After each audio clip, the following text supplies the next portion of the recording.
Ang paggawa ng sarili mong inihaw na lechon belly ay kasiya siya. Makakakuha ka ng pagkakataong kainin ang masarap na obra maestra pagkatapos ng mga oras ng paghahanda. Siguraduhing sundin ang lahat ng mga hakbang na ibinigay sa recipe sa ibaba upang mag-abayan ng naaayon. Bago magsimula, siguraduhin na ang buong pork belly slab ay inihanda ng maayos. Putulin ang labis na taba. Alisin ang mga tadyang, at siguraduhing malinis ang balat. Ipahid ang nor savarek sa karne na bahagi ng tiyan. Ikalat ng pantay-pantay. Gumagamit ako ng pork savarek para sa recipe na ito. Hindi na kailangang gumamit ng asin at ground black pepper. Ang panimpla lamang ang kakailanganin mo. Ipahid ang isang katsarang savarek sa bahagi ng balat kasama ng toyo. Hayaang mag-marinate ng 30 minuto bago lagyan ng mga aromatics.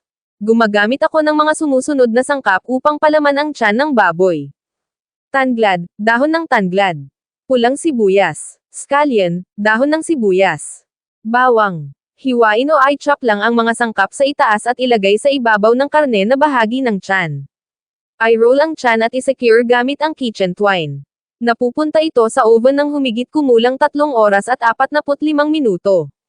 Gawin ang dipping sauce sa pamamagitan ng pagsasama-sama ng lahat ng sangkap ng sauce gaya ng nakalista sa itaas. Microwave sa loob ng 30 segundo. Alisin ang icad mula sa belly roll at i-chop sa mga piraso ng paghahatid.